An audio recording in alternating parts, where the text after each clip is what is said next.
Vamos a rezar, hermanitos, en el nombre del Padre, del Hijo y del Espíritu Santo. Amén.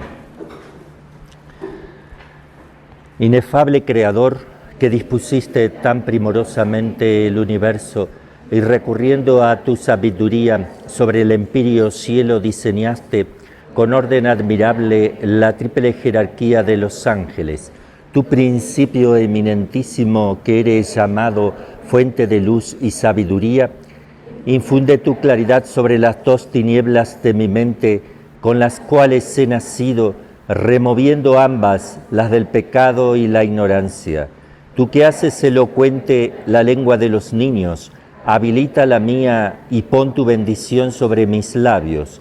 Dame agudeza para entender, capacidad para retener, facilidad y método para aprender, sagacidad para interpretar, y tu abundante ayuda para hablar. Muéstrame el ingreso, dirige mi progreso, concédeme el éxito, tú verdadero Dios y verdadero hombre, que vives y reinas por los siglos de los siglos. Amén. Inmaculado Corazón de María, San José,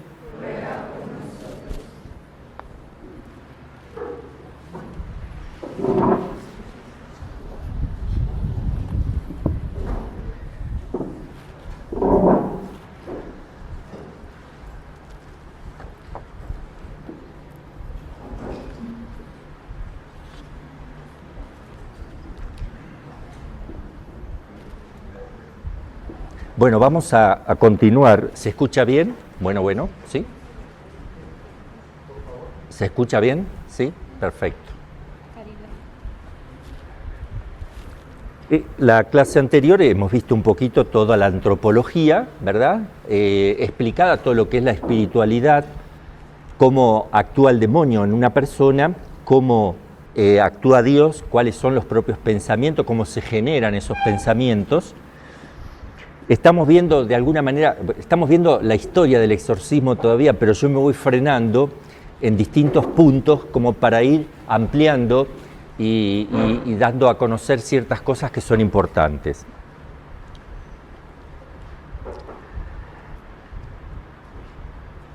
El demonio solamente con el consentimiento de Dios puede ejercer tal violencia en el hombre, lo que es la posesión, vejación, obsesión diabólica, la infestación en las cosas, solo entonces con el consentimiento de Dios. Esto es muy importante para los exorcistas, para los que ayudan, etcétera, los colaboradores, saber que no dependemos del demonio, no dependemos de él, por eso no hay que tener miedo. Es decir, no es el demonio que pueda hacer lo que él quiera. Nosotros tenemos que ver que estamos sostenidos por Dios y Dios sostiene al demonio, es decir, lo regula y le ordena. A veces no le dice nada, porque también nos pone a prueba a nosotros. Muchas veces uno le da una orden al demonio y el demonio no hace caso. Y le da una orden y no hace caso, y uno medio que se quiere asustar porque dice, pero este hace lo que quiere, no me sirven las cosas, en nombre de nuestro Señor no pasa nada. No hay que asustarse, porque también el exorcista es probado en la fe, el exorcista es humillado también. Jesús le gusta, a ver, ponte, ubícate, eso es hermoso, porque el primero que está aprendiendo, porque cuando Dios permite algo, hasta el sacerdote sale beneficiado, al sacerdote también lo prueban, no solo al poseso, al sacerdote, a la familia, a los que están ayudando, etcétera. Continuamente, Dios va viendo el corazón y saca mucho fruto de eso si uno deja que Dios pueda sacar esos frutos. Por eso la humildad, por eso la fe cuando uno hace las cosas, la confianza en Dios a pesar de que le digo una cosa y no pasa nada, o me escupe y me pegó, no sé, lo que sea, y lo veo que está furioso, que no importa, ya le voy a ordenar y se va a encadenar en algún momentito. Voy a hacer actos de humildad, me voy a humillar y en un minuto vuelvo a intentar y estoy seguro que el Señor lo va a sostener. Todo eso uno lo va aprendiendo con el paso del tiempo. Hay una relación entre Dios y cada una de las personas, pero también con el exorcista, o sea, es algo vivo. Dios está interviniendo con su gracia, nos está poniendo a prueba, también en su justicia va aplicándole al demonio lo que él ve que tiene que aplicarle, porque el demonio es castigado también, pero también le da libertad en ciertos momentos. Entonces, solo con el consentimiento de Dios. Aquí podríamos hablar de muchas cosas que espero yo poder decirlas más adelante con más amplitud, pero algo voy a decir. A veces el exorcista o la persona que está haciendo oración de liberación cree que con una oración ya está. Vení, te hago exorcismo y ya se tiene que sanar. Ya no es así. Para los que van a hacer por primera vez, sepan que no es así. Eso lo hacía Jesús, la plenitud de la revelación está ahí, está la palabra hecha carne, está el verbo de Dios hecho carne, está probando su divinidad, está mostrando que es el Mesías, que es el Señor de todas las cosas, es distinto. Y en la época de los apóstoles también había mucha más gracia para que los milagros confirmaban la veracidad de las palabras de Jesús y de la veracidad de la doctrina. Pero por lo general siempre es así, habrá que hacer 1, 2, 10 exorcismos, 1 mes, 2 meses, 1 año, 10 años, no sé, cada caso es distinto. Porque puede suceder que, como el padre Amor tenía también, y me ha hablado de exorcistas que están introducida a la causa, como el padre Cándido tiene introducida la causa de beatificación, que hay casos donde duraba toda la vida. Lo que pasa es que reciben gracias, el sacerdote cada tanto los va atendiendo, ellos se sienten fortalecidos y siguen la lucha y van salvando almas, se van purificando, se van santificando. En otros Dios dice basta afuera, pero ¿cuándo va a decir Dios se va el demonio de esta persona? ¿Cuándo decide Dios? Estrictamente no sabemos los pensamientos de Dios, Él sabe más que nosotros, pero por la experiencia sabemos que cuando la persona posesa comienza a trabajar seriamente en su vida espiritual, cuando ya no le importa tanto el ser liberada como el practicar la fe, el vivir para Dios, cuando ya eso se le haga hábito, cuando ya ha cambiado su corazón, entonces el Señor puede fácilmente ya decir basta. ¿Por qué? Porque la persona va a perseverar. Porque Dios, si permite que el demonio le haga algo a una persona, es por una razón. Mientras esa razón no se alcanza, el motivo no se alcanza, la persona no va a ser liberada. ¿Por qué le permitió Dios? Porque el papá y la mamá están viviendo mal, o un hermano, o toda la familia, o hay una bruja en la familia y Dios quiere que esa bruja se convierta, o quiere que la persona posesa cambie su corazón porque como está viviendo se va a condenar. Entonces, como Dios le ama y le ama tanto, no va a dejar que el demonio se vaya, porque si se va el demonio, esa persona se va a condenar. Es lo último que quedaba. Dios le permitió eso. Entonces, hay muchas cosas que Dios, por el cual Dios permite la posesión, por tanto, todo está en sus manos y no en la mano del exorcista, que solamente es un instrumento de Dios que tiene que aplicar lo que tiene que aplicar. Lo demás lo dejamos en manos de Dios. Lo que ciertamente sucede es que la persona recibe gracias a través de la iglesia, porque es un sacramental, la persona se fortalece, los familiares se fortalecen, se glorifica a Dios en la misma oración, porque cuando se exorciza a una persona, se exorciza a toda la iglesia, porque es un miembro de la iglesia, no es un miembro separado de la iglesia. Entonces se exorciza a toda la iglesia. Entonces uno tiene que pensar que no solo le está haciendo bien a una persona, sino que está haciendo bien a toda la iglesia. La frecuencia con la cual hay que hacer exorcismo, también hay que tener cuidado los exorcistas, porque uno piensa que si la persona viene todos los días y yo la atiendo hasta 3, 4 veces al día, se va a ir el demonio. No necesariamente. Podría ser que sí, podría ser que no. Pero el tema es que el demonio tiene también su astucia. Y a veces, como a mí me ha pasado, he aprendido a los golpes, y uno de los golpes fue que yo trabajé muchos años, hablo de 6, 7, donde atendía todo el día, todo el tiempo, hasta las 3 de la mañana me traían casos. Y me volvían a traer, padre, se volvió a descomponer, me la traían. Y se volvió a descomponer a la media hora y yo no podía dormir, yo me enfermé, me agoté, me vino un cansancio tremendo, ya no pude, tuve que suspender un tiempo, porque el demonio busca cansar al exorcista. Y entonces cuando el exorcista va a atender a una persona, conviene darle tareas a la persona y a toda la familia, tarea. ¿Qué vas a hacer durante la semana? Y me rindes cuenta, cómo anduvo eso, cómo estuviste rezando, haciendo penitencia, vas a misa, comulgas, te hiciste un buen examen de conciencia, perdonaste de corazón a los demás. Tienes que empezar a practicar la vida cristiana y la familia también. Entonces, uno puede decir, bueno, venga la semana que viene a tal hora, pero no me la traigan si se descompone mañana o en cualquier momento. Si se descompone, hagan como ustedes están viendo que yo hago aquí, pero no hagan de sacerdote, solo sostengan y recen rosarios hasta que se vaya.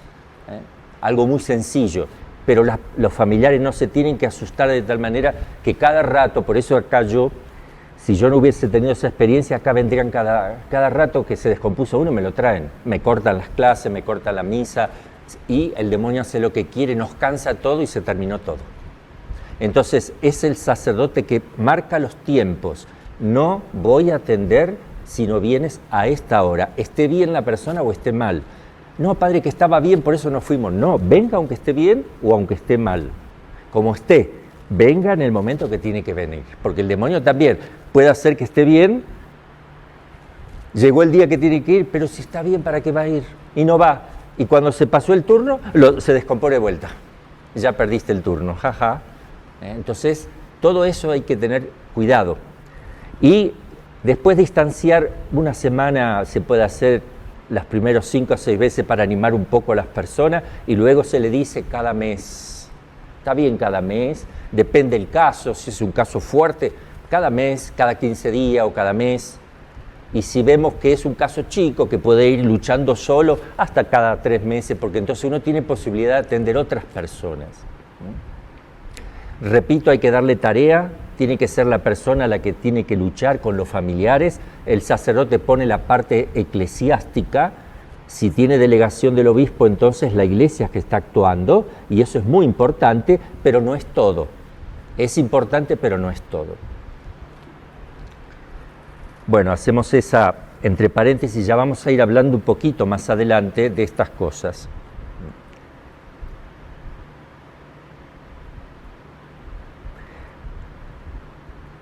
¿Por qué suceden estas cosas? ¿Por qué Dios permite también estas cosas? Para que el hombre se humille. No solo los papás, todos quedan humillados porque se ven impotentes. Ahí la persona millonaria, rica, el soberbio que no creía que la iglesia, qué sé yo qué, ahí se tiene que poner de rodillas, se pone a llorar y se pone rojo de miedo. Se te terminó. Entonces Dios permite que las personas se humillen, que se ubiquen delante de Dios y delante de los hombres. Que el poseso quede humillado también. Los papás, los familiares, bueno, a trabajar.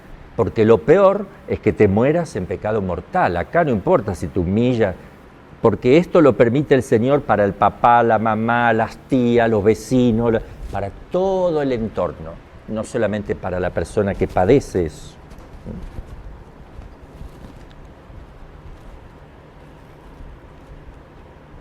La permisión divina para estas cosas es independiente del estado moral del hombre. Puede suceder con personas que iban a misa, o eran tibios, o si no, personas fervorosas. Puede suceder que alguien le haga maleficio a otro y el maleficio se produjo. Porque para que el maleficio se produzca, tienen que haber 3 cosas. Que Dios lo quiera primero, que el demonio lo cumpla, porque es mentiroso. Y con el hecho de hacerle algo ya cometes un pecado mortal, ofendes a Dios y no lo va a hacer. Pero por lo general sí lo hace, la mayoría de las veces lo hace. Y tercero, que alguien haga un maleficio, que significa hacer un rito ofrecido a Satanás, que es como un sacramental, por el cual uno le da poder, como uno tiene libertad, le da poder El demonio tiene el poder dado y puede realizar eso. Es como que yo le doy un cuchillo a una persona para que mate al otro. Yo le doy las herramientas. En realidad la Iglesia en general, digo la Iglesia como cuerpo místico, le damos poder al demonio con los pecados. La Iglesia es pecadora, pero cuando aumenta el pecado, aumenta el poder del demonio. El aborto, todas las cosas que ustedes ya conocen, sobre todo el tema, que el aborto, ya les digo, es uno de los pecados gravísimos, pero no es el más grave. Porque para las personas que no conocen mucho a Dios, sensiblemente matar un niñito, claro, pequeñito, el niñito no tiene ninguna culpa. El niñito está en las manos de Dios. El que hace esa atrocidad sí es gravísimo, el que lo hace. Pero injuriar directamente a Dios es más grave. Meterse con ritos satánicos, darle culto a Satanás es más grave.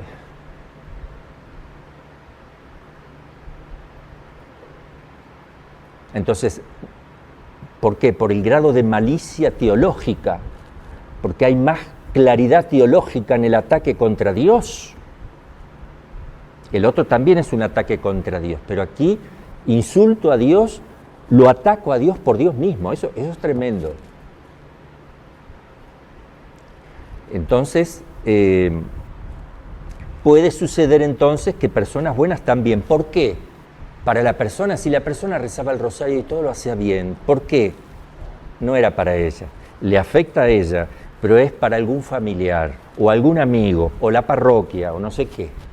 O porque Dios quiere que esa persona salve almas, como alma víctima, o para que salve almas.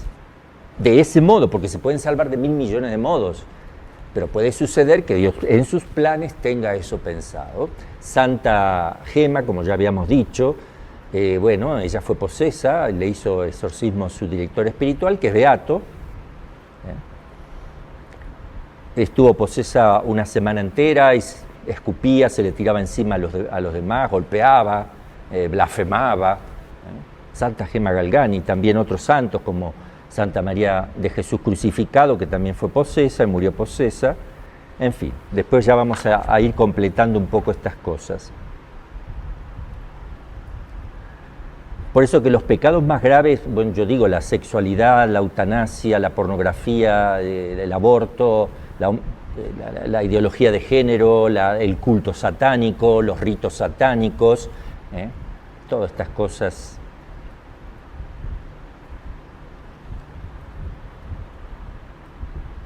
Bien, otra cosa que lo vamos a hablar también,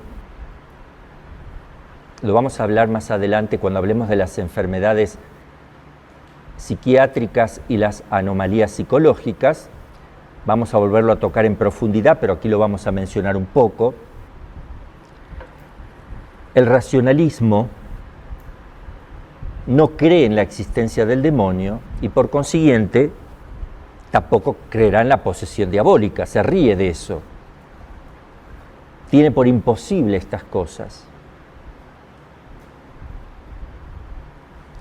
Para un racionalista, la posesión diabólica es un problema psiquiátrico o psicológico, pero para algunos incluso hasta parapsicológico. Y aquí hay un problema que lo vamos a analizar en profundidad. Ha habido un tal Corrado Balducci, creo que yo ya algo lo dije, un teólogo que es buen teólogo porque usa a Santo Tomás, digamos, pero tiene algunos errores cuando él hace teología de estas cosas, hace exorcística, se pone a hablar un poco de estas cosas y como él nunca ni siquiera vio un caso, porque él lo dijo, yo lo escuché en vivo, en televisión, en Italia. Nunca hice un caso ni vi un caso, jamás. Yo soy solo teórico. Bueno, y en eso él tiene un error, 3 errores, pero voy a hablar de uno ahora, fundamental, que es ver en la parapsicología una ciencia. Y la parapsicología no es una ciencia propiamente, se les llaman pseudociencias, supuestas ciencias. Y entonces, ¿qué quiere decir? Que la parapsicología, al no ser ciencia, no tiene principios propios y no llega a conclusiones ciertas partiendo de sus propios principios, como es una ciencia. Sino, ¿qué hace la parapsicología? Mete todo lo que no se le encuentra explicación y se lo agarra para sí.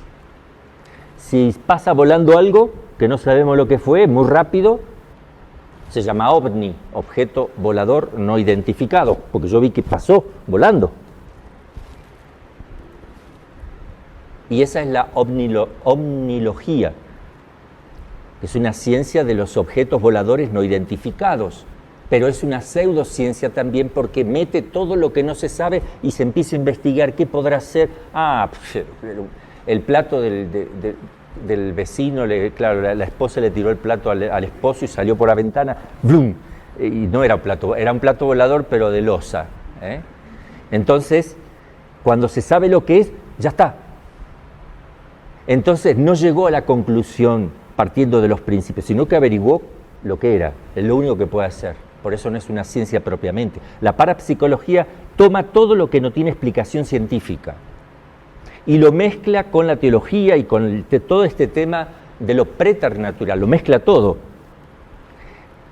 Y entonces, cuando viene una persona con fenómenos extraños, le dicen, mándelo a un parapsicólogo. Imagínense, si la parapsicología no es ciencia, el parapsicólogo no es un científico.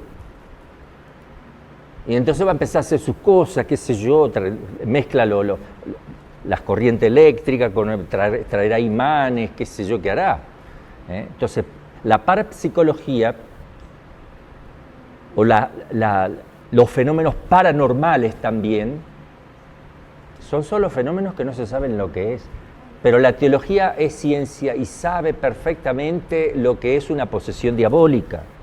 Y tiene principios, y por sus principios se llega a conclusiones. Yo manejo un poseso y sé cómo manejarlo. Hay algo científico. Yo sé causa y efecto. Sé que si le tiro agua bendita le va a pasar esto, esto y esto. Sé que me va a decir esto. Sé que más o menos, ya lo veo.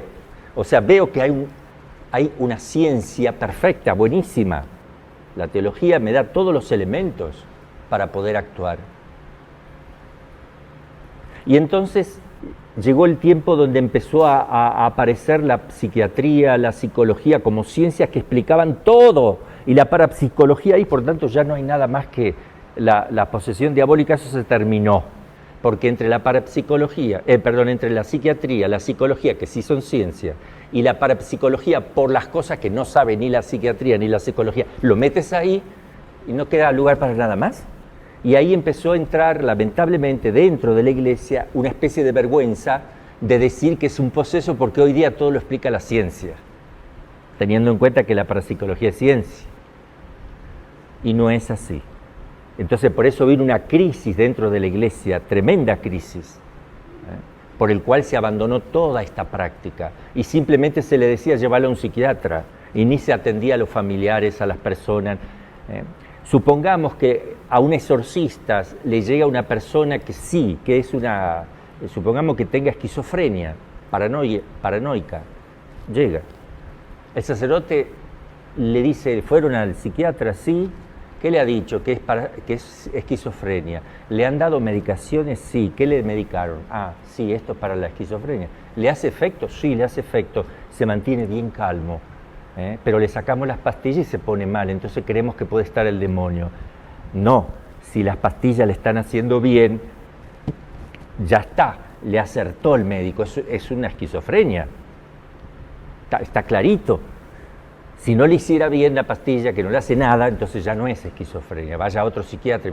Pero si el sacerdote ve que realmente, porque tiene los estudios y ve que sí es una enfermedad psiquiátrica, ¿qué va a decir el médico? ¿Qué va a decir el sacerdote? Llévenlo al médico, no es para mí. Ese sacerdote no tiene corazón de pastor. ¿Qué tiene que hacer? Atiéndala. A ver, ¿cuánto hace que no te confiesas? Y mucho tiempo, porque se puede confesar esquizofrénica. Y usted, señor, bueno, confiésense, recen en familia, miren todo esto, porque eso les va a ayudar a sobrellevar con amor lo que les está pasando, se van a acercar a Dios, venga, confiésese, acá tiene un examen de conciencia, prepárelo, mientras confiesa a su esposa, prepárese, ¿quiere confesarse? No, bueno, pero piénselo, mire que es importante. Le da una solución espiritual, los atiende pastoralmente, no se los saca de encima. Porque esto se ha visto muchas veces, viene una persona, un sacerdote y dice, tiene que buscar con el obispo un exorcismo. A ver, atendelo, hacele una oración, bendecí a esa persona, ve que te haga una bendición, no te va a comer. Si tú ves que sí aparece ahí el demonio, entonces, bueno, vamos a hablar con el obispo, vamos a buscar un exorcista. Ay, sí, pero todo sacerdote tendría que estar preparado para hacer su primer discernimiento, porque entonces hace su papel de sacerdote. El sacerdote incluye todos los sacramentales, deberían saberse manejar por los sacerdotes, todos.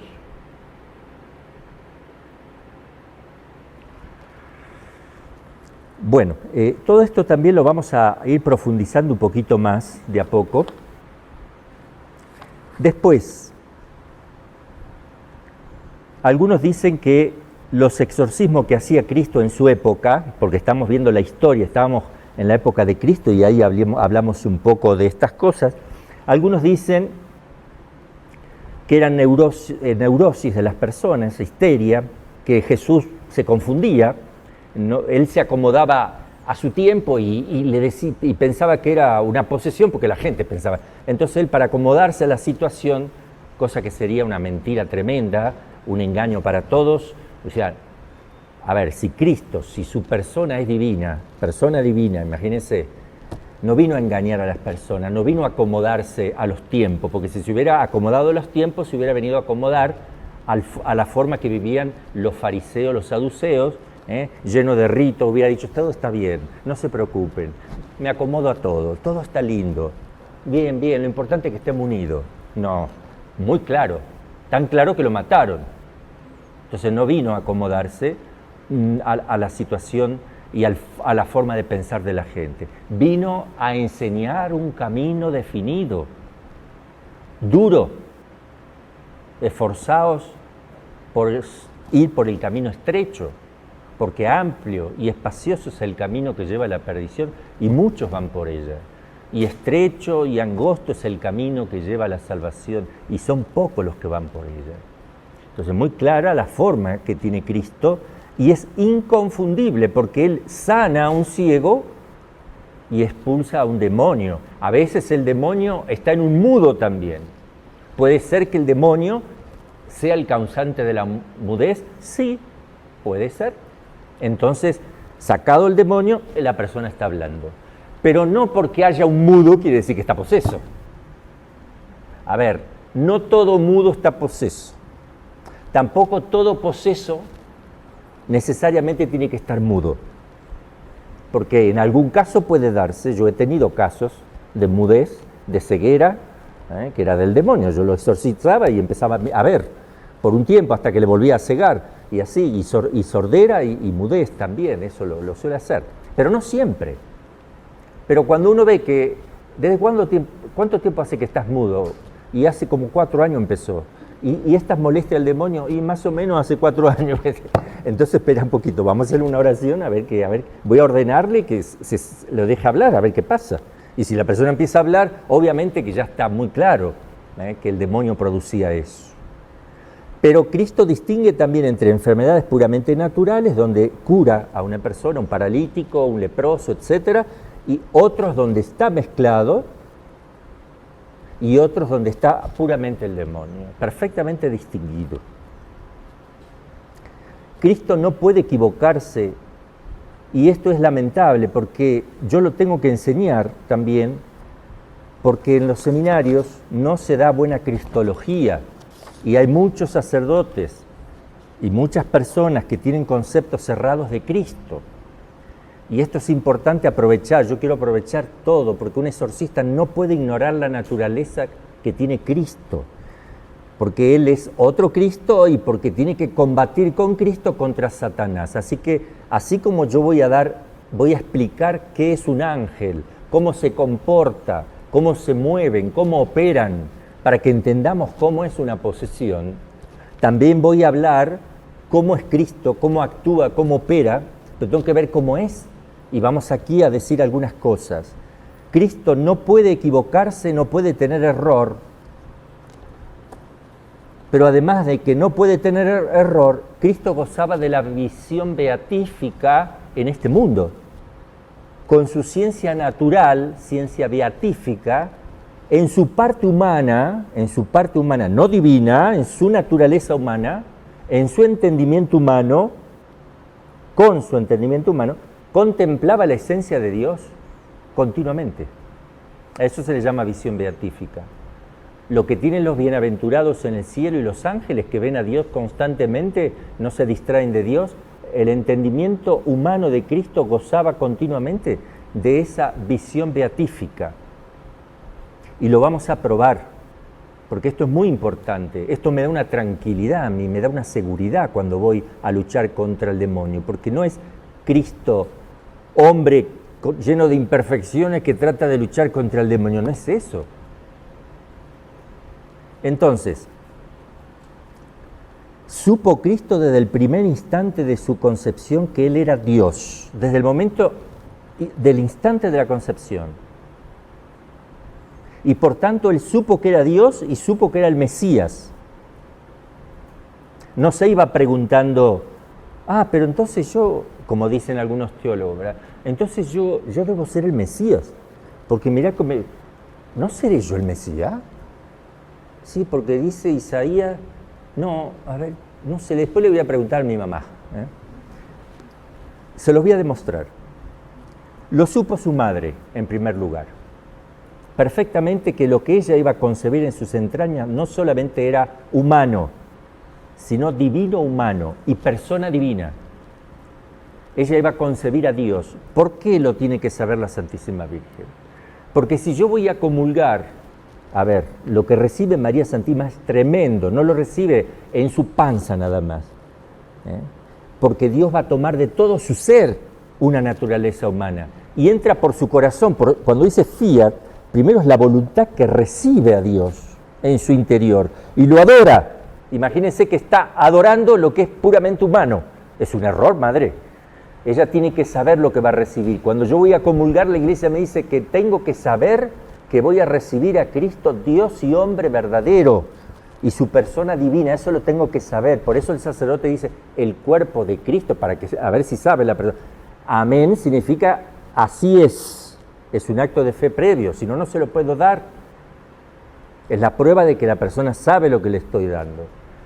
Porque si yo comulgo sin saber, cometo un pecado mortal. ¿Por qué? O porque no adoro, teniendo que adorar, creyendo que es un pan. O porque adoro lo que es un pan, o lo que es una naturaleza humana nada más, no divina. Entonces hay un problema serio. Cuando un sacerdote encuentra una hostia y no sabe si está consagrado o no, y uno dice, por las dudas la comulgo. No. ¿Y qué haces cuando la comulgas? ¿Adoras? ¿Y si adoras un pan? Entonces no adoro cuando lo comulgo. Y para eso tirarlo al agua, que se disuelva. Si lo vas a comulgar como si fuera un pan, no. Entonces, si uno está en duda, lo pone en agua y lo deja que se disuelva en agua, le puede echar un poquito de alcohol para que se disuelva más rápido y a la semanita ya está disuelto y lo vuelcan en un lugar donde no se pise, digamos por respeto, en una maceta o en algún lugarcito. Bien. ¿Qué hubiera pasado si María pensaba que lo que estaba recibiendo en sus entrañas era una concepción humana nada más, de un niño milagroso, pero humano? Entonces ella está solamente recibiendo algo humano cuando es divino, no lo está adorando. O al revés, si hubiera sido solo humano y ella creía que era divino, estaba haciendo idolatría en su interior, porque estaba adorando lo que era puramente humano. Entonces ella sabe perfecto, porque Dios le abre el entendimiento, le habla clarísimo en el prólogo en San Lucas, capítulo 1, ahí habla clarísimo en la anunciación del ángel y María entiende perfectamente bien que es el Mesías, Hijo de Dios, y Dios también naturalmente Dios y es la persona divina la que recibe ella. ¿Y cuál es otra prueba? Otra prueba es que Isabel, movida por el Espíritu Santo, que la mueve a decir porque la ilumina a ella, porque el Espíritu Santo no usa a las personas como si fuera un maniquí, sino que respeta la libertad, la conciencia, el entendimiento y la voluntad, porque Dios no usurpa a una persona como hace el demonio. Entonces inspira y mueve y le hace entender a Isabel, y lo que va diciendo lo entiende Isabel. ¿Cómo es que la madre de mi Kyrios, única forma de traducir el Kyrios es Señor, pero Señor Dios, no el Señor que vende fruta acá o vende verduras, o no es ese Señor. El Kyrios se refiere a Dios y está escrito en griego. ¿Cómo es que mi Dios, la madre de mi Dios, viene a mí? Clarísimo. Entonces, si Isabel lo sabe, ¿cómo no lo va a saber María, que lo recibió? ¿Y cómo no lo va a saber Cristo, que es el mismísimo Dios? Bien, eso es razones de conveniencia y creo que son bastante fuertes para entender que Cristo sabía desde la concepción misma y no tuvo jamás duda de que Él era el Mesías. Como dicen ahora los teólogos modernos, ¿verdad? Que se iba dando cuenta de a poco, y que creo que algunos dicen que recién se dio cuenta y algunos dicen que ni siquiera se dio cuenta en la cruz cuando dijo: Padre, en tus manos encomiendo mi espíritu, ya al final no sé ni lo que soy, encomiendo mi espíritu y lo que sea. Imagínense. El Padre y yo somos uno, dice Jesús. Imagínense que está diciendo y ni sabe lo que está diciendo. Así no actúa Dios en ninguna persona. Y Cristo tiene naturaleza divina humana y su persona divina. En la Sagrada Escritura encontramos un texto clarísimo. Dice así: nadie sube al cielo, dice Jesús, sino el que bajó del cielo, el Hijo del Hombre, que está en el cielo. Juan 3:13. ¿Cómo puede estar en el cielo? No dice que estará, no dice que estuvo en el cielo, ni que estará en el cielo, sino que está presente. Está siempre en el cielo el Hijo, siempre. ¿Cómo? Contemplando la esencia de Dios, la única explicación. Y en esto se basa el magisterio de la Iglesia para enseñar de forma clara, porque la Congregación para la Doctrina de la Fe, en ese tiempo llamado Santo Oficio, definió, es una definición, 7 de junio de 1918, declaró que no puede enseñarse con seguridad que Cristo no haya poseído esta ciencia. No hay que enseñar que Jesús no la tuvo, porque estaban enseñando que no, y salió este documento. Denzinger, si quieren, 2183, y si no lo pueden buscar como Santo Oficio del 7 de junio de 1918, y además lo va a decir el Papa en la encíclica Mystici Corporis Christi, del cuerpo místico. Dice así: aquel amorosísimo conocimiento, habla de Jesús, el conocimiento de Cristo, que desde el primer momento de su encarnación tuvo de nosotros el Redentor divino, está por encima de todo el alcance escrutador de la mente humana, toda vez que, en virtud de aquella ciencia beatífica de que disfrutó Cristo apenas recibido en el seno de la Madre Divina, tiene siempre y continuamente presentes a todos los miembros del cuerpo místico y los abraza con su amor salvífico. En el pesebre, en la cruz, en la gloria eterna del Padre, Cristo ve ante sus ojos y tiene unidos así a todos los miembros de la Iglesia con mucha más claridad y mucho más amor que una madre conoce y ama al hijo que lleva en su regazo, que cualquiera se conoce y ama a sí mismo. Entonces no solamente tenía la visión beatífica, dice acá el Papa, sino que la visión continua de todo el cuerpo místico. Me veía a mí, por eso cuando yo digo en el Huerto de los Olivos, que sufrió viendo a cada uno de los pecadores, a cada persona, veía uno por uno. Esto tiene fundamento aquí, en la visión beatífica de Cristo como hombre, porque como Dios obviamente que tiene su propia contemplación, como hombre. Esto lo desconocen muchísimos. Luego está el tema de la compatibilidad entre la visión beatífica constante de Cristo y sus sufrimientos, que no hay ningún problema porque el alma tiene dos movimientos, ¿no? El alma, por un lado, anima el cuerpo, anima, es forma del cuerpo, constante. Mientras es forma del cuerpo, realiza dos operaciones, mientras hace eso, informar, realiza dos operaciones espirituales en su parte superior llamada, por eso se dice alma o espíritu. Se refiere a espíritu cuando realiza sus dos operaciones espirituales, se le dice el espíritu del hombre. Mientras alma se refiere uno cuando haciendo alusión a que está animando el cuerpo, pero es la misma alma, en dos funciones, tiene dos operaciones espirituales, el entendimiento y la voluntad, conocer y amar. Entonces, mientras está conociendo la esencia divina, mientras está amando constantemente a su Padre y está gozando en su parte espiritual superior, su parte inferior recibe, porque en el alma, porque está informando el cuerpo, se reciben todos los dolores y sufrimientos. La parte física, orgánica y psicológica de Cristo puede estar sufriendo mientras está contemplando a Dios.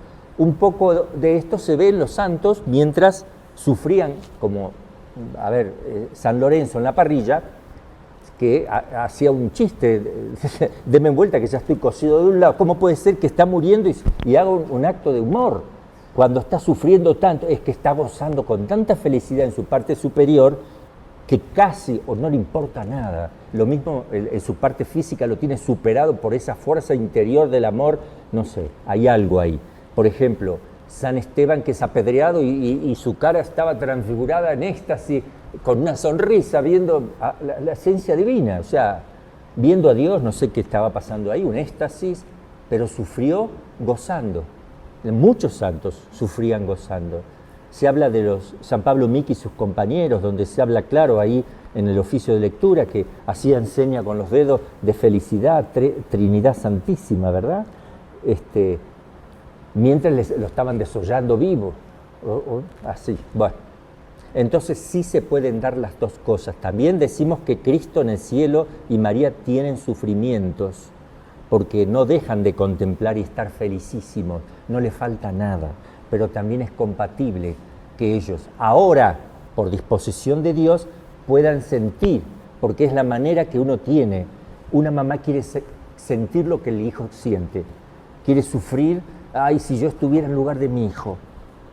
Cristo y María comparten el sufrimiento de la humanidad nuestra, sufren con nosotros, se duelen físicamente, se duelen, el corazón es físico. El culto a los corazones de Jesús y María es porque el corazón está resucitado, es un corazón vivo, tanto en María como en Cristo, que son los dos únicos que están, según nos enseña la Iglesia, en cuerpo y alma, porque es la nueva Eva y el nuevo Adán que han realizado todo el ciclo y se presentan allí como aquellos que nos animan a llegar al estado en que ellos ya se encuentran, el estado completo, el estado acabado de la redención que nos espera. Entonces, eso, el magisterio, Santo Tomás también,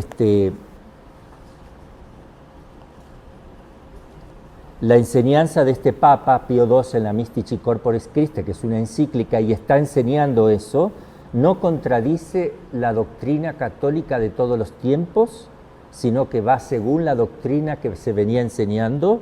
Lo venía enseñando Santo Tomás de Aquino, lo venían explicando, enseñando en distintas partes de la Iglesia. Es doctrina común de la Iglesia. Esto que digo de la visión beatífica es doctrina común de la Iglesia. Y además lo enseñaron los padres de la Iglesia. Por tanto, es verdadera enseñanza del magisterio. Además, desde el punto de vista teológico, si Cristo hombre se puede y se debe decir que es Dios, a ver, de Cristo hombre yo puedo decir que es Dios, por eso lo puedo comulgar, ese Cristo hombre es Dios, es correcto. Se llama comunicatio idiomatas, la forma de hablar de Cristo que tenemos. Cristo hombre es Dios, es correcto. Si yo puedo decir Cristo hombre es Dios, con mayor razón puedo decir Cristo hombre ve a Dios, porque es más ser Dios que verle. ¿O no? Estamos estudiando filosofía.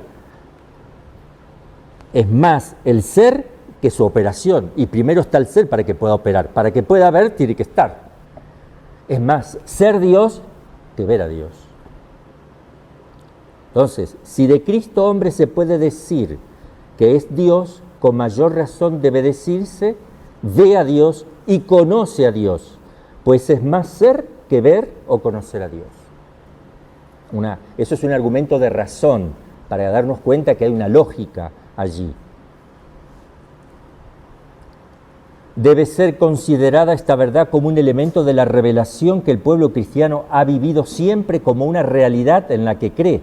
La mayor parte de los cristianos siempre ha pensado, si Cristo es Dios, evidentemente lo sabe.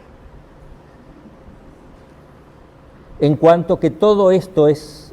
Bueno, Santo Tomás de Aquino también habla aquí muy hermosamente en la Tercia Pars, cuestión 34, para que lo quiera ver. Habla en el artículo 2, la perfección espiritual de la naturaleza humana que Cristo tomó no le fue adquiriendo por grados, sino que la poseyó por entero desde el principio. Y cuando se dice en la Escritura que Cristo iba creciendo en sabiduría, en gracia, delante de Dios y los hombres, está hablando de una manifestación, se dejaba ver así por los hombres, porque Él no esperó en tener 30 años para tener toda la sabiduría. En un momento se le ocurrió a los 12 y se fue a darle una lección a todos los doctores, porque en el momento que quiso tuvo toda la sabiduría completa, superior a todos los doctores del momento. Les dio una lección a todos. Entonces no necesitaba esperar el tiempo. Podía haberlo hecho de más chiquito también. Y el Catecismo de la Iglesia Católica hace alusión también, el Código de Derecho, bueno, esta doctrina de Santo Tomás está recomendada por la Iglesia en el Código de Derecho Canónico, en el Concilio Vaticano II, en la Gravissimus Educaciones número 10, Optata Antocios número 16, Código de Derecho Canónico 252, inciso 3, también está en el Catecismo de la Iglesia Católica 473. Ahora,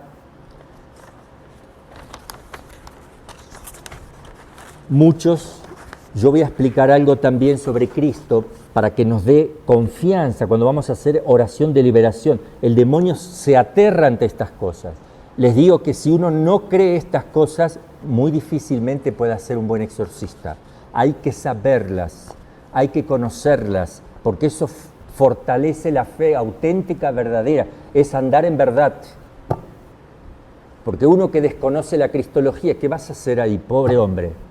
Vas a tener conflictos, te van a dar vuelta en cualquier momento. Hay que conocer bien la doctrina, sobre todo la cristología, la mariología y eclesiología, el misterio trinitario, el misterio de la encarnación, los sacramentos y los sacramentales. Entonces voy a explicar, porque esto que voy a decir va a ser una novedad para muchos sacerdotes, sé que va a ser una novedad porque he sido formador muchos años en los seminarios y he dado conferencias y plática también a sacerdotes, he hablado con muchísimos. Y a veces se desconoce, muchos desconocen, porque lamentablemente no tuvieron una buena formación. Y también sirve para todos los laicos que nos están siguiendo y para ustedes los religiosos, les repaso porque ustedes lo saben. A ver, ¿cómo es la cuestión? Si Cristo tiene persona divina y tiene naturaleza divina, pero asumió también una naturaleza humana, no está asumiendo persona humana, naturaleza, es decir, puede operar como hombre, pero no tiene un yo humano. El yo que tiene únicamente es divino, el único yo divino, que es la segunda persona de la Trinidad. Ese yo, cuando Cristo decía yo, ese es el verbo. Cuando decía, yo estoy llorando, supongamos, yo tengo hambre. A ver, ¿quién es ese yo? El verbo. El verbo tiene hambre. ¿Cómo puede tener hambre? Porque tiene naturaleza humana. Porque tiene naturaleza humana, el verbo tiene hambre. Cuando el niño lloraba, ¿quién lloraba? El ojo no llora, ¿verdad? Lloro yo. El niñito, si puede hablar, dice, yo estoy llorando, yo estoy llorando, yo, el verbo, llora el verbo, para que entendamos la humillación tremenda, lo que significa que Dios se haya encarnado. Llora el verbo, esas lagrimitas son humanas, ese ojito es humano, ¿verdad? El llanto es humano, pero es del verbo, al modo humano, porque actúa, es una naturaleza, es una forma de actuar, de operar. Cuando ese niñito, miren lo que voy a decir, y esto nos hace entender de verdad la humillación del verbo, porque si el niñito se hace encima, ¿quién se hace encima? Disculpen que diga esto, pero es increíble esto, a mí me ayuda mucho a amar a Dios y me sorprende la humillación del verbo, porque el que se hace encima es el yo, es Dios que se hace popó, porque tiene naturaleza humana, no se hace popó la naturaleza divina, por favor, no, pero en su naturaleza humana el verbo sí se hace popó, y la Virgen tiene que limpiarle la colita al verbo, porque es naturaleza humana, pero se lo limpia al verbo le limpia la colita, ¿me entienden? Esto es muy importante para que entendamos lo que significa la kenosis. Se despojó de su condición divina, de sus apariencias. Entonces, ese Jesús, cuando está mirando a la Virgen María chiquitito, está mirando. ¿Quién es el que la está mirando a la Virgen? El Verbo. Con ojos humanos. Tiene todo el ojo, todos los nervios, todo eso es humano. Hasta la parte humana capta también. Capta con su entendimiento humano también. Su voluntad humana quiere también mirarla a la Virgen. Está conociendo humanamente los ojitos, pero divinamente también, y con voluntad divina también, pero su yo, el que está mirando es el Verbo, solo el Verbo. ¿Por qué tiene valor infinito la muerte de Cristo? Porque muere no un hombre, muere Dios en su humanidad, porque para eso la asumió, para que se separe el alma del cuerpo y se produzca la muerte. Pero el que muere no es la naturaleza humana, no puede morir la naturaleza humana, ni vivir, ni existe una naturaleza humana sin una persona. Entonces, el que muere es la persona. A mí me van a matar, no a mi brazo, a mi naturaleza, a mí. Entonces, al que matan es al Verbo en cuanto hombre. Entonces, el valor meritorio es infinito porque la persona divina tiene valor infinito. El sacrificio es de una persona divina, del Verbo, y se sacrificó en su humanidad, porque como divino, en su divinidad no se puede sacrificar, porque es puro espíritu.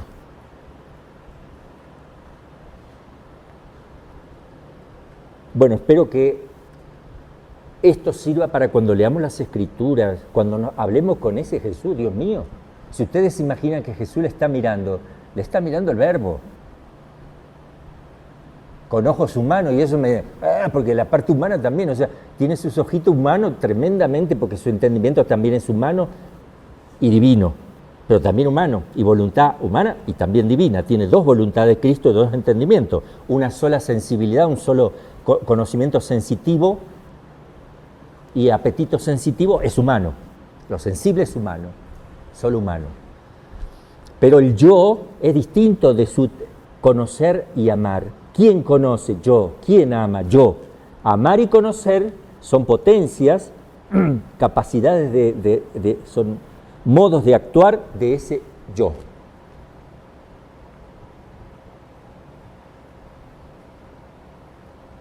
Cuando Cristo dijo en el huerto, Padre, si quieres, pase de mí este cáliz, de mí, de yo, de mí. Se lo dice el Verbo en cuanto hombre, porque el Verbo está sufriendo como hombre tanto, eso es tremendo. El Verbo sí sufre, porque asumió la naturaleza unida a su persona. Sí lo sufre, el Verbo lo sufre. Siente dolor el Verbo, nunca sintió dolor Dios. A partir de la encarnación sí, pero no es porque Dios quede modificado, sino que se modifica la naturaleza humana asumida por el Verbo. porque Dios no puede quedar modificado. Bueno, es otro misterio ya para explicar, pero entendamos eso. En el huerto, el que dice que aparte al Padre el cáliz es la persona divina, porque su naturaleza humana en su naturaleza humana ya no soporta lo que él está contemplando y viendo en su entendimiento humano. Es mucho, está por morir de agonía, porque ve el pecado y ve que él lo está cometiendo, y ve porque él, al asumir, se hace responsable de todo lo que se hicieron los hombres, hacen y harán de mal y de bien. Él asume. Lo bueno que ve hacer en ciertas personas lo llena de gozo, pero el mal es como que él lo está haciendo. Él, porque lo asumió, eso, asumir no es ponerlo como una mochila fuera de uno. Asumir es meterlo en su propia voluntad. Yo me hago responsable. Yo, Padre, no lo mires a ellos, mírame a mí. Eso es, asumir es algo interior, del espíritu. Me hago reo, me hago responsable. Pero eso significó que Cristo estuviera viendo lo que Él está haciendo sin haberlo hecho, pero como si lo estuviera haciendo Él, sin haberlo hecho Él. Entonces veía todos los pecados más atroces, más tremendos. Jesús veía que Él lo estaba haciendo. No veía la cara de quien lo hacía, veía su propio rostro. Y eso el Verbo no podía soportar. ¿Cómo va a soportar el Verbo santísimo semejante cosa? Por eso decía, aparta, pero que no se haga mi voluntad, para que veamos el tipo de sufrimiento que pudo soportar una naturaleza humana asumida por el Verbo de Dios. Es decir, lo que soportó Dios en una naturaleza humana, porque si le hubieran puesto más presión a la naturaleza humana, se muere. Dios, hombre, se muere, se le separa el alma. De hecho, va a morir en la cruz porque lo van a someter tanto que el alma se le va a separar del cuerpo. Lo van a someter a la muerte. Muere Dios, no la divinidad. Muere Dios en cuanto hombre, no en cuanto Dios. Por tanto, decimos que no muere la divinidad, muere Dios en cuanto hombre. Y la naturaleza humana se le separa el alma que va a descender al seno de Abraham y el cuerpo queda ahí en el sepulcro. El cuerpo es divino porque la persona sigue asumiendo un cadáver.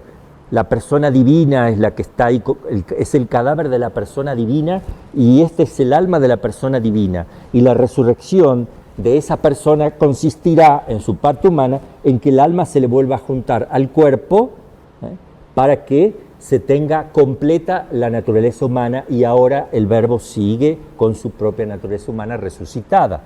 Pero nunca se separó la persona divina del alma separada ni del cadáver de Cristo. De tal manera que si uno entraba al sepulcro podía adorar ese cadáver, como adoramos la cruz el día Viernes Santo, porque ese cuerpo, donde no está el alma, sigue estando la divinidad porque es un instrumento vivo y libre de la redención.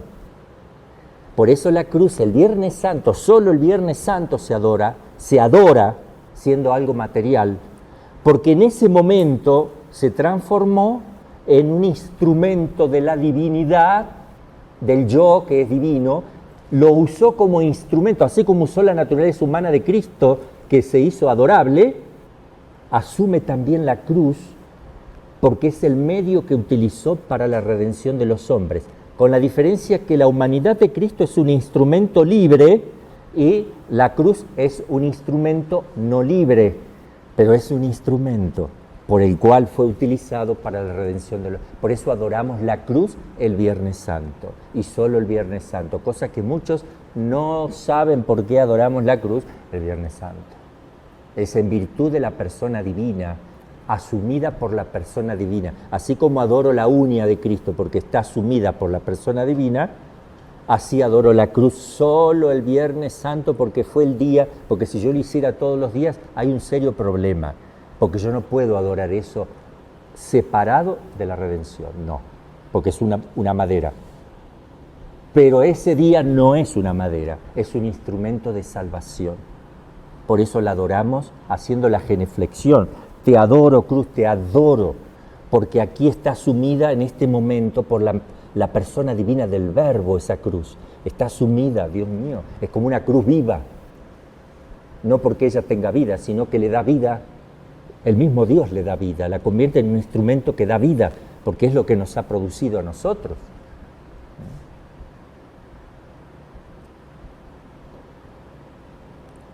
¿Cuánto falta? ¿20? Bien. Bien, entonces seguimos un poquito más.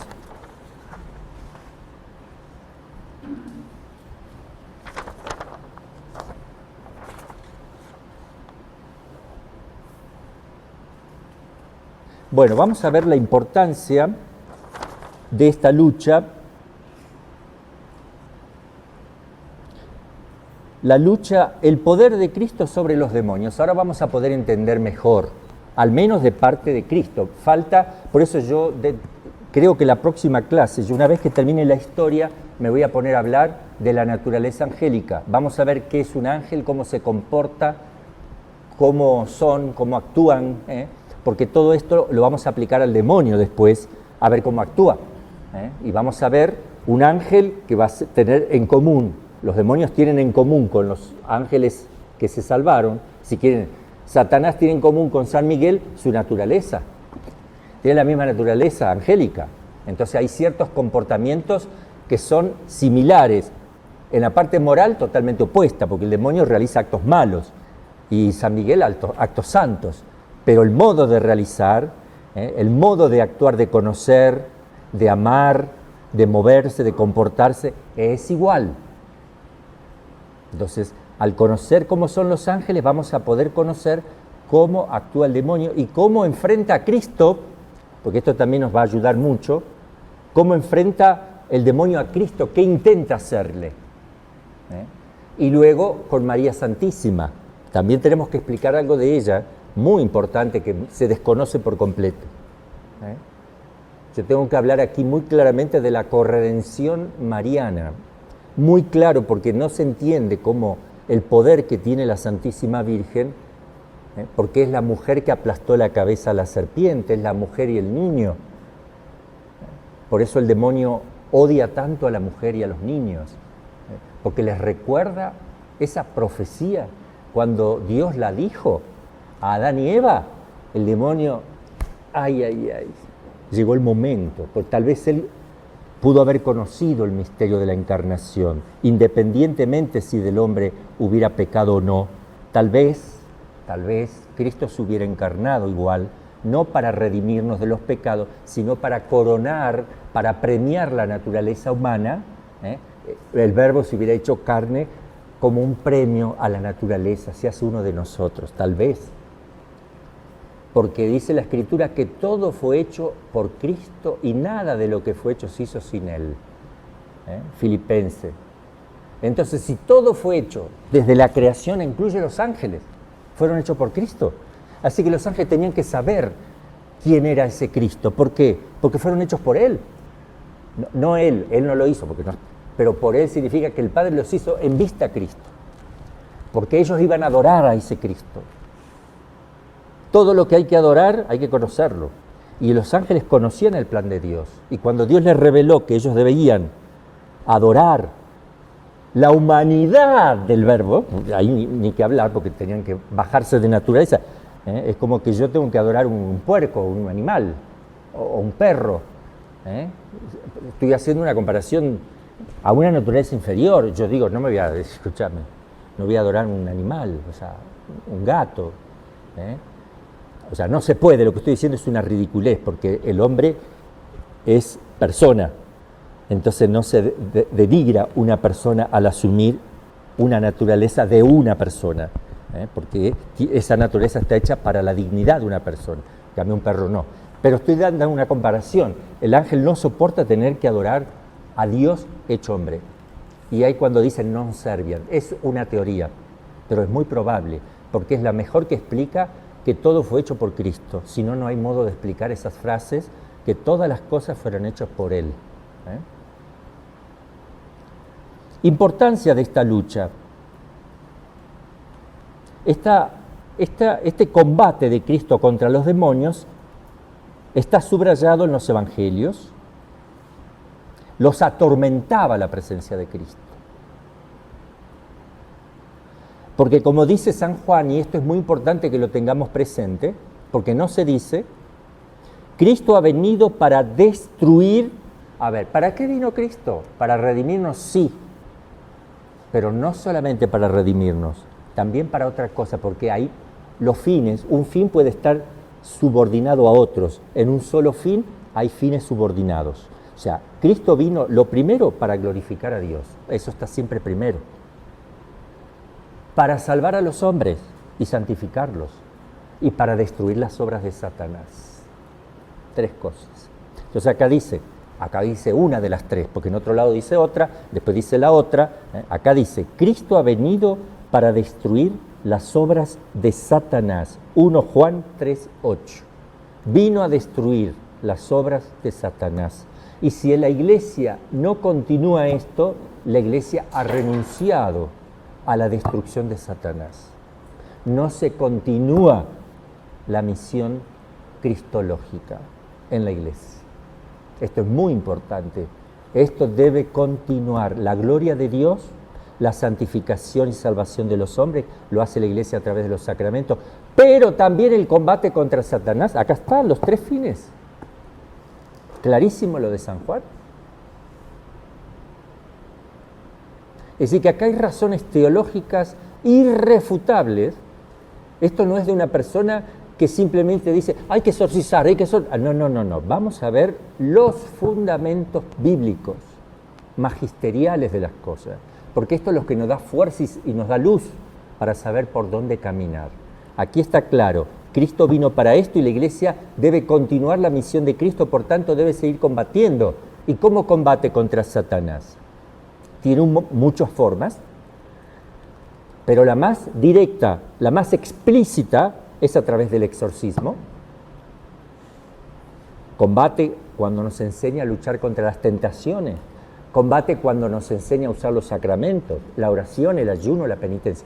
Pero explícitamente, de una manera explícita, así como también sana enfermos de una manera muy concreta con la unción de los enfermos, también expulsa demonios de una manera muy concreta con el sacramental del exorcismo. Ha venido, como afirma el mismo Cristo, que Cristo dice esto, yo he venido para destruir el reino del demonio, lo dice Cristo, e instaurar el reino de Dios. ¿Dónde lo dice? Lucas 11:20. Pone, además, instaurar, ¿qué es instaurar el reino de Dios? El reino de Dios está dentro de ustedes, el estado de gracia.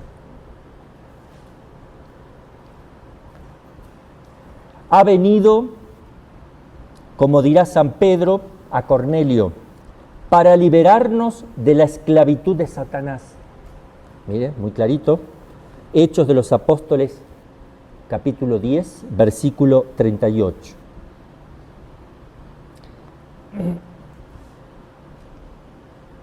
Les recordamos también lo que dice San Juan, 14:30.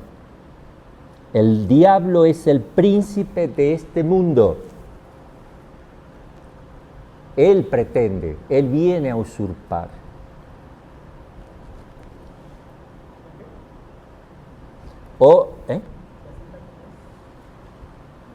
Juan 14:30. O como lo llama el mismo Cristo, es el Dios de este mundo, pero el evangelista pone Dios, Zeus, con minúscula, el Dios de este mundo, como lo llama también San Pablo.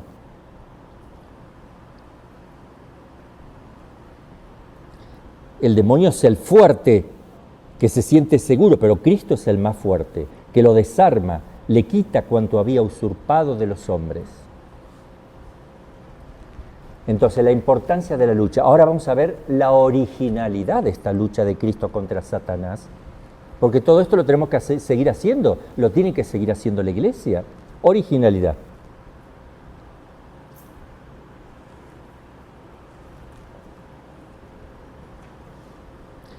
Esta lucha es original porque Cristo ha elegido y enseñado con precisión en todo lo que se refiere al demonio, con precisión.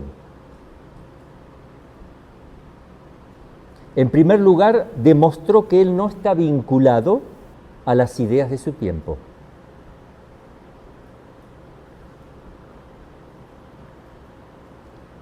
La cual, la existencia misma del demonio en muchos sectores del judaísmo era puesta en duda. Los fariseos creían, los saduceos no. Si no creían que íbamos a resucitar en cuerpo para el cielo, la resurrección, negaban eso, negaban los ángeles, por tanto negaban al demonio, ¿verdad? Se le habrá parecido un ángel. Cuando San Pablo quiso que se peleen los saduceos y fariseos porque lo iban a linchar a él, dijo, me acusan porque yo dije algo de la resurrección, y bueno, y se ponen a pelear, y un fariseo le dice al saduceo, no sé, tal vez habrá visto un ángel, y el otro se enoja, y empezaron las peleas ahí. Bueno. Además, ha mostrado clarísimamente la acción de Satanás contra Dios. Por ejemplo, la explicación que él mismo da a la parábola del buen trigo y la cizaña, la parábola del sembrador. Habla claramente que vino el diablo, el que se lleva las semillas es el diablo, claramente. Ha liberado a los endemoniados, ha distinguido claramente la expulsión de los demonios de lo que era una curación de alguna enfermedad.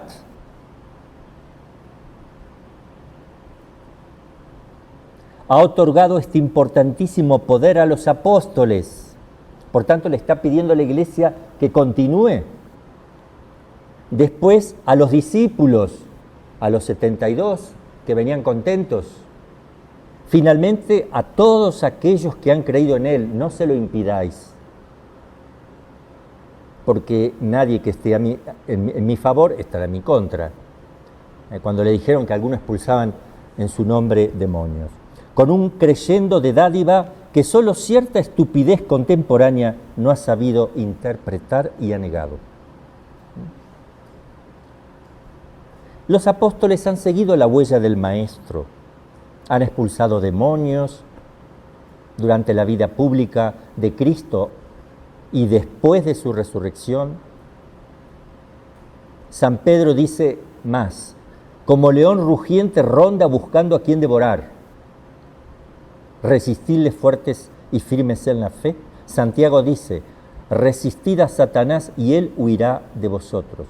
No les doy las citas, sí, se las doy. Santiago 4:7, 1 Pedro 5:8-9. San Juan dice, sabemos que todo el que ha nacido de Dios no peca, sino que el engendrado de Dios le guarda y el maligno no llega a tocarle. Sabemos que somos de Dios y que el mundo entero yace en el poder del maligno. Es decir, que el demonio tiene poder sobre toda la humanidad, al menos en la tentación. San Pablo dice, porque nuestra lucha no es contra la carne y la sangre, sino contra los principados, contra las potestades, contra los dominadores de este mundo tenebroso, contra los espíritus del mal que están en las alturas. Nuestra lucha no es contra los que tiran basura fuera del lugar, del cesto de basura. O sea, nuestra lucha no está en luchar para que no haya tanta contaminación ambiental, aunque eso es una responsabilidad nuestra, pero no es la principal lucha de la Iglesia ni la nuestra. Hay que cuidar la naturaleza, pero no es el fin. Eso lo tienen que hacer los gobiernos. Hay movimientos específicos para hacer todos esos trabajos, porque es la parte corporal, es el cuerpo, no es el alma del mundo, sino la parte corporal, orgánica. De eso se dedican los políticos. Entonces, ¿contra qué debemos luchar? Lo dice San Juan. A ver, si tuviéramos a San Juan acá al lado y le decimos, a ver, ¿cuál es nuestra lucha? Luchar para que los gays, los homosexuales estén incorporados, les respetemos sus derechos, hay tantas cosas. ¿Para qué estamos luchando? San Juan diría así. sabemos que somos de Dios y que el mundo entero yace bajo el maligno. San Pablo, digo. Porque nuestra lucha no es contra la carne y la sangre, sino contra los principados, contra las potestades, contra los dominadores de este mundo tenebroso, contra los espíritus del mal que están en las alturas. Por todos lados. Te van a decir, uy, el que ve el demonio por todos lados. No, no lo veo. Sé que están. ¿Ok? Sé que están. No los veo. No los veo por todos lados. Sé que están. Sé que Dios está más que ellos. Porque Dios está más presente que todos ellos. Y tiene la omnipresencia. Y que me contemple y que yo puedo contemplarle continuamente. Y que a mí no me importa que estén dando vuelta como avispas. Porque lo tengo a Cristo. Si nosotros pudiéramos, si Dios nos abriera los ojos y nosotros pudiéramos ver lo que está en torno, nos agarraría un infarto. La Biblia habla del demonio más de 1000 veces. En el Nuevo Testamento se han calculado 568 referencias. Por tanto, el que no cree en el demonio no entiende la obra de Cristo, que vino a destruir las obras del demonio, de Satanás.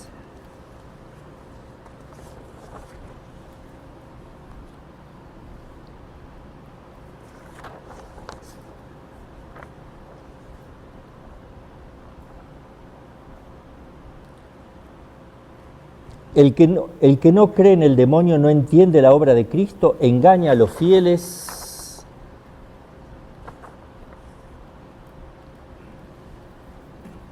y es responsable de lo que les pueda pasar.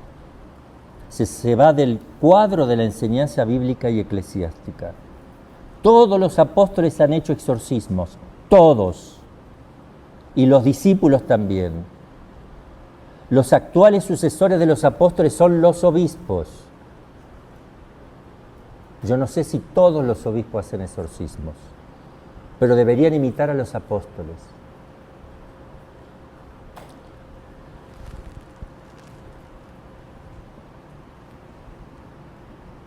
Del infierno no se sale más y es una tarea importante. Si uno supiera esto, lucharía. Si uno supiera esto, le daría más seriedad a la lucha.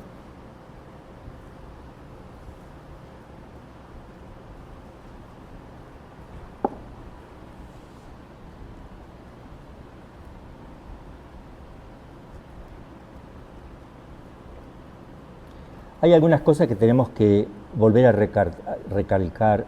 El demonio es padre de la mentira y engaña a los exorcistas muy fácilmente. Hay que tener cuidado.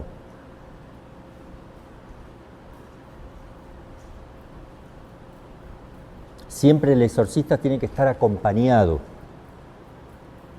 Siempre. Bueno, siempre que puede, porque se le descompone adelante, está solo, tiene que hacer la regla. Pero en principio, es algo que es el principio general. Pues está confesando una persona y se le descompone y está solo, ahí qué va a hacer. De eso no hay problema, no. Sí, si se va a sentar a hacer exorcismo, tiene que tener alguien que acompañe. No hay que hacerle jamás caso al demonio cuando diga que son almas errantes, por favor, porque ya los venció, ya venció al sacerdote. O alma de un difunto, porque les va a pasar y va a ver el demonio cómo reaccionas. A mí me lo hizo. Y como yo me acordé, lo que la Iglesia nos enseña en la introducción, la Iglesia de 20 siglos, me enseñó en la introducción al ritual de exorcismo anterior que sigue en vigencia para el nuevo, por eso no hicieron una introducción nueva de normas. Se los voy a leer de vuelta porque sí es importante. Dice: ni siquiera le crea si el demonio finge de ser el alma de algún santo. Soy San Antonio de Padua. O de un difunto. Soy Juan de la época, un alma errante. O de un ángel bueno. Debe continuar el exorcismo sin hacer caso a eso. Porque cuando tú creas, ahí te empieza a manejar. Por ejemplo, les voy a decir cosas para que los exorcistas sepan. Te va a decir así el demonio en un momento: Ay, ¿quién soy? ¿Quién soy? Le va a agarrar la mano al... Dime quién soy, ¿qué hago aquí? Estoy perdido. El sacerdote, ¿será un alma errante? Sí, soy un alma errante. ¿Qué hago aquí? Dime, porque a lo mejor si yo conozco qué hago acá en el mundo perdido, puedo tener una esperanza. Ah, sí, yo voy a rezar. Ay, reza por mí. Sí. ¿Qué es eso de rezar? No lo sé, pero yo nunca he rezado en mi vida. Y empieza todo, o sea, se olvida de hacer el exorcismo y se dedica a hablar. La siguiente vez, no, ya lo que tiene que hacer cada vez que viene esa alma errante es preguntarle cómo está y rezarle un Padre Nuestro. Ya, se terminó, el demonio se ríe. ¿Me entienden? Entonces, eso hay que tener muchísimo cuidado.